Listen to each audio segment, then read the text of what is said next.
More network security cameras are found vulnerable to bot herding.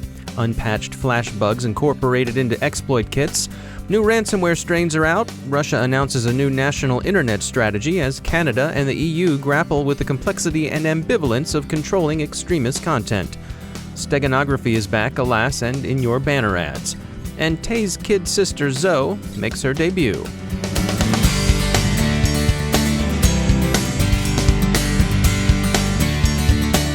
Time for a message from our sponsor, NetSparker. When you want automated security, you want it to be, well, automatic. NetSparker delivers truly automated web application security scanners. It can be surprisingly labor-intensive to scan websites, and other solutions need a lot of human intervention. To take one example, with other scanners, you have to configure URL rewrite rules to properly scan a website. Not with NetSparker. They say it's the only scanner that can identify the setup and configure its own URL rewrite rules. Visit netsparker.com to see how NetSparker's no false positive scanner frees your security team to do what only humans can do. Don't just take their word for it. If you'd like a free trial, go to netsparker.com/cyberwire for a 30-day fully functional version of NetSparker Desktop. That's netsparker.com/cyberwire. Scan your websites with no strings attached. And we thank NetSparker for sponsoring our show.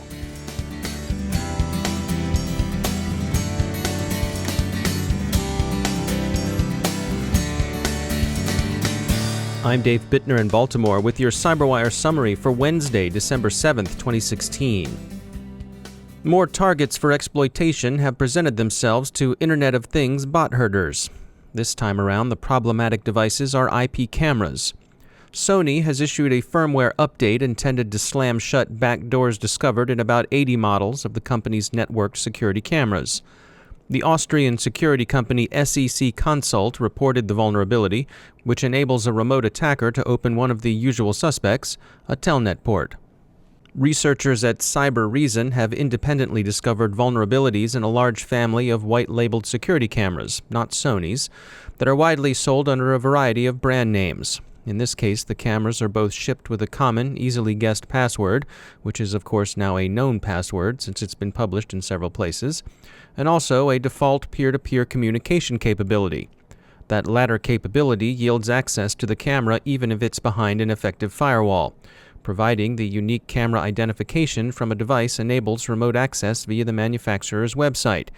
And apparently those unique IDs can be easily guessed through that manufacturer's website. It's worth noting that these reports of vulnerabilities have not yet, as far as we've heard, been exploited for distributed denial-of-service attacks by the Mirai botnet that's run wild in the wild since October. But the fear is that they soon could be. The release of the Mirai source code opened up DDoS opportunities, and criminals, and probably not just a few nation-states, are clearly testing and exploring opportunities for disrupting the Internet. Recorded Future warns that the Flash zero-day Adobe patch in an emergency October update has been incorporated into 7 exploit kits. When it comes to threats to our data, who do we fear most? Alertsec is an encryption-as-a-service company, and they did a survey of Americans to find out who's top of mind. Ebba Blitz is Alertsec's CEO. Our survey shows that in this order, they're most afraid of Russia. They're afraid of Anonymous. They are afraid of the petty thief that might steal their information. And then comes China. And we can see that this has changed over time. But I think that on the scale, I think that the fear of hacks has increased overall. Yeah, the survey really showed that 2016 was a bit of a wake-up call for people.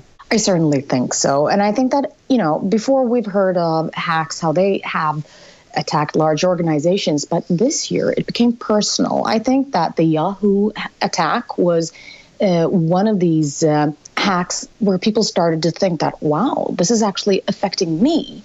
But I think that what made people think is that, what happens when they attack something that really is crucial for the nation. So I think that was a bit of a wake-up call and scared a lot of people. Now, you're the CEO of Alertsec, which is a company that provides whole disk encryption.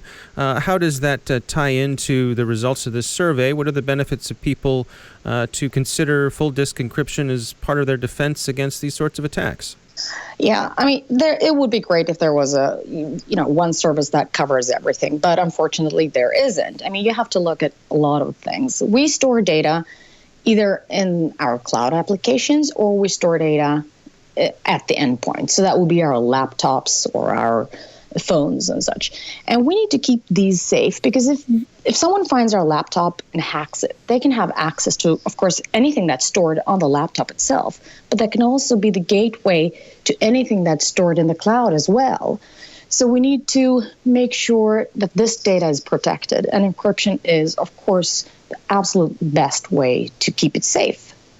We must also look at the communication between our endpoints and our cloud services, and that is a protection that we need VPN tunnels for, which encrypts this communication. I think that anyone doing anything sensitive on an application should also have multi-factor authentication.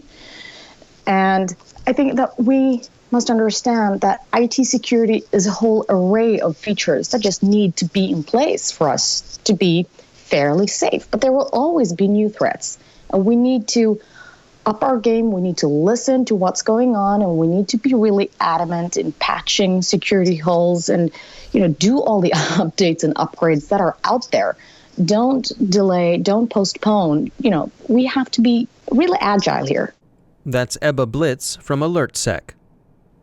As security analysts look toward the new year, they're tending to predict more of the same in 2017.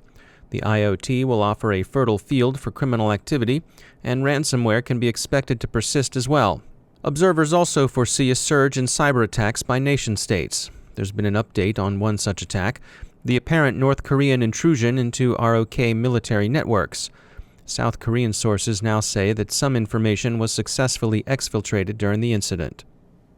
Steganographic threats return as ESET reports a campaign that uses malicious banner ads to install malware in Internet Explorer user systems. They call the attack campaign appropriately Stegano. Stegano aims at credential theft, and it affects primarily Internet Explorer users. The Petya Misha ransomware combination has been updated, researchers tell Bleeping Computer, into a GoldenEye version. The malware targets German-speaking enterprises, coming across as a Bewerbung, that's an application, as in a job application. So if you're working in HR or recruiting in Germany, please beware. The installer is typically a malicious Excel file attached to an email. Last week, San Francisco's Muni Light Rail hung tough against the extortionists who hit it. Not every victim makes that same cost-benefit calculation, as some are still finding it easier to pay up than fight extortionists. The Allegheny County State Prosecutor's Office in Pennsylvania coughed up $1,400 to get rid of Avalanche. Not much, and they surely calculated that it was worth it. The EU has put big tech firms on notice that they will be expected to promptly take down content officially regarded as hate speech. And in Canada, Google is fighting a requirement that would appear to give Canadian regulators authority to direct Google to remove specified content worldwide, and not just in Canada. Do you remember Tay, the potty-mouthed chatbot Microsoft unwisely let hang out on the internet street corners, where she picked up a lot of ways that just aren't right? Well, Tay's kid sister is making her debut. Her name is Zoe, and she's being called the Mechanical Millennial. Zoe is said to crack wise with charming puns, but early observers say Zoe seems to get confused and go off on tangent. These virtual kids today. Would Hal have gone off on a tangent? Well, alright, there was that whole problem with Dave en route to Saturn, but hey, even if Hal terminated the crew's life functions, Hal always spoke professionally. Finally, alert listeners will have connected the name GoldenEye with the James Bond film franchise. Alert listeners will be right. The criminal responsible for Petya Misha, and thus for GoldenEye, goes by Janus, which is an apparent homage not to the double-faced Roman god of doorways and portals, but rather to the Janus Syndicate, the villains 007 thwarted in GoldenEye. Janus is a sharp-elbowed competitor, he's said by Bleeping Computer to be the guy who took out a competitor by releasing decryption keys to the Chimera ransomware. Thus, Janus. We hope that his decision to take the name of a loser foreshadows a takedown by the authorities. If not Bond, James Bond, perhaps another representative of MI6. May Janus be shaken, not stirred.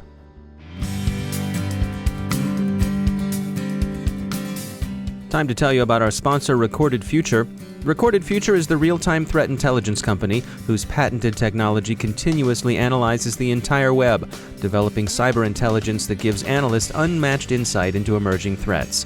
At the CyberWire, we subscribe to and profit from Recorded Future's Cyber Daily. As anyone in the industry will tell you, when analytical talent is as scarce as it is today, every enterprise owes it to itself to look into any technology that makes your security teams more productive and your intelligence more comprehensive and timely, because that's what you want, actionable intelligence. Sign up for the Cyber Daily email, and every day you'll receive the top trending indicators Recorded Future captures crossing the web. Cyber news, targeted industries, threat actors, exploited vulnerabilities, malware, and suspicious IP addresses.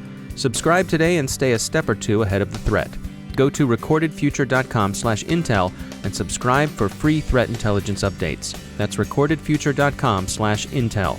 And we thank Recorded Future for sponsoring our show.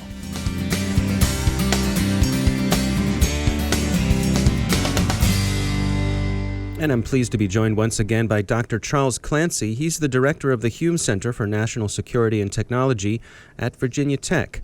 Dr. Clancy, when it comes to research and development and developing solutions in cybersecurity, we have this sort of dual-use need for both federal and commercial needs. But there are some challenges associated with that, making things so that they can function in both of those environments. Exactly. The federal R&D environment is focusing increasingly on cybersecurity with the need to address major technology needs within the federal government. But those needs within the federal government are not unique. The commercial industry sees the exact same challenges on their infrastructure and on their networks. But as the federal government seeks to invest its R&D resources, it's doing so in a way that's consistent with how it's always invested such resources.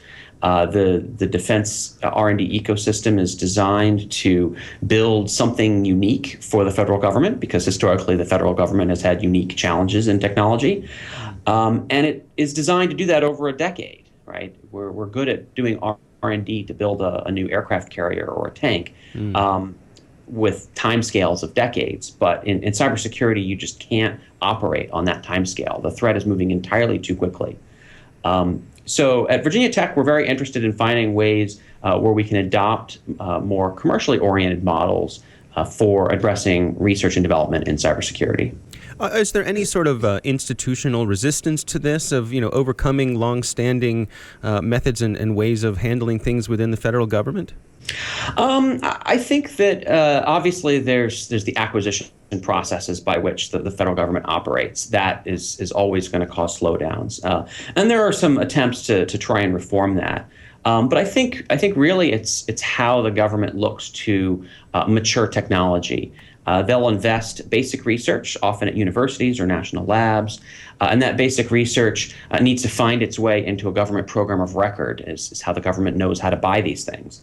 And at Virginia Tech, we've found that if we have some innovative R&D that we've done at the university, finding some big government program of record that's going to mature it is not always the best path. The government wants to increasingly buy commercial solutions in the cybersecurity space. So a few years ago, we looked at, well, how can we take this research that the federal government invested in the cybersecurity domain and turn it into a commercial solution? Well, that involves spinning it off into a startup company that can do that commercialization and productization, not finding some big government program to move the technology into. So over the last 3 years, we've spun off 3 companies that are working in this domain. Collectively, they took about $10 million worth of research that was invested that was funded by the federal government, and then raised $60 million to actually commercialize and productize it. So these companies are now in a position to sell back to the government a shrink-wrapped, fully completed product without having to go through that long transition process that is increasingly ill-equipped in the cybersecurity space. And I'm hopeful that the federal government will look to institutionalize these approaches and figure out ways to work more closely with the venture capital community, particularly in the cybersecurity domain, where the need for solutions is critical, and the timescale within which they're needed are orders of magnitude shorter than the government is used to operating within. All right, Dr. Charles Clancy, thanks for joining us. And that's the CyberWire. For links to all of today's stories, along with interviews, our glossary, and more, visit thecyberwire.com. Thanks to all of our sponsors who make the CyberWire possible. The CyberWire podcast is produced by Pratt Street Media. Our editor is John Petrick. Our social media editor is Jennifer Iben, and our technical editor is Chris Russell. Our executive editor is Peter Kilpie, and I'm Dave Bittner. Thanks for listening.